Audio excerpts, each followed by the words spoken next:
Bonjour à tous, bienvenue dans cette nouvelle position de combinaison avec le trait pour les blancs ici, les blancs qui ont un cavalier bien avancé, bien ancré dans le camp des noirs, soutenu suffisamment pour l'instant, possibilité pour eux de donner un échec, le roi va bouger tout simplement. Alors au niveau du matériel, on est à égalité. Égalité de pièces, beaucoup de pièces encore sur l'échiquier, vu qu'un seul échange de pièces mineures, c'est tout. Donc des possibilités d'attaque évidemment avec ce cavalier, la dame la tour sur la colonne ouverte, le fou éventuellement qui pourrait arriver, est-ce que le cavalier, le deuxième cavalier peut être utile? À voir, en tout cas des choses à faire. Bien sûr, le coup forcé cavalier H6 échec doit être gardé en priorité, puisque le roi va bouger sur la diagonale du fou, qui pourrait intervenir directement, ça peut être très intéressant. Dans ce cas, peut-être le pion avancerait pour bloquer le fou en E5, évidemment. Et ça permettrait au cavalier d'arriver pour attaquer la dame. Bon, toutes ces choses. La dame qui bougerait en défendant le fou, certainement. Ça a l'air déjà intéressant, hein. Après, on pourrait encore attaquer la dame avec le fou, mais peut-être qu'on peut améliorer, évidemment. On faut toujours essayer d'améliorer les choses. C'est déjà intéressant, hein. Échec avec le cavalier en H6, fou en D4, forçant le pion à avancer certainement, parce que sur cavalier G7, il risque peut-être d'y avoir des problèmes, quoique cavalier G7 est peut-être jouable, hein, finalement. Le cavalier au G7, il pourrait couvrir l'échec. La dame blanche étant attaquée, même si la dame peut s'avancer pour menacer mat, il y aura toujours le pion qui avance pour bloquer le fou. Ok, donc pour l'instant, on a déjà vu cette option qui est possible. Pas d'autres échecs dans la position. Est-ce que vous voyez d'autres coups forcés? Évidemment, vous pouvez toujours mettre la pause pour les chercher. Il y a une menace de mat, même il y en a plusieurs, hein, des menaces de mat dans cette position. Est-ce qu'elles vont être suffisantes? Par exemple, le fou, hein, qui pourrait venir tout de suite sur la diagonale pour bloquer le roi et menacer donc le cavalier en H6, hein, mat. Dans ce cas, là, probablement les noirs vont devoir ramener leur cavalier en G7, hein, pour bloquer le fou et du coup avoir la case en H8 pour le roi, hein. Donc ça va peut-être faire une interversion de coup par rapport à tout à l'heure. Ça peut être intéressant. Alors, encore une fois, hein, alors la fou des 4, ce serait plus intéressant peut-être de le faire tout de suite, parce que comme ça, s'il pousse le pion en E5, le cavalier arriverait en D5, attaquerait le fou, et la dame n'aurait pas la case D8, donc du coup, le fou serait perdu directement, pris par le cavalier. Mais évidemment, alors l'autre menace de mat, hein, c'est la dame en F6, mais bon, là, c'est mettrait la dame en prise, a priori, c'est pas une bonne idée. L'autre coup forcé de la position, a priori, hein, bon, il y en a encore d'autres, hein, les attaques de la dame, bien sûr. On pourrait attaquer la dame avec le fou, mais ce serait peut-être plus intéressant d'attaquer avec le cavalier, à voir. En tout cas, ça forcerait la prise du pion, et à ce moment-là, c'est sûr que le fou pourrait venir en D4 tranquillement sans se faire attaquer par le pion en E5, à voir ce que ça donne. Donc, si il prend, bon, il est obligé, parce que sinon le fou est perdu et c'est presque mat.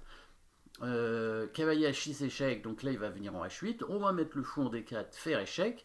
Le cavalier va venir en G7, mais là je crois qu'on peut donner un mat assez rapidement. Donc cavalier D5, le pion est obligé de prendre, échec, le roi obligé d'aller en H8, petit échec avec le fou, il va couvrir, donc on va dire qu'il va couvrir quand même avec le cavalier, et ici, une suite de coups simples nous permet de mater, bien sûr, hein, on va faire des échecs, avec une menace de mat imparable à la fin. Le schéma ici, avec le cavalier en H6, nous donne une position de mat, hein. Donc on va prendre tout simplement le cavalier, amener la dame en D4, il va être obligé de couvrir avec le fou, et ici, on va conserver la dame, bien sûr, sur la diagonale et prendre de la tour.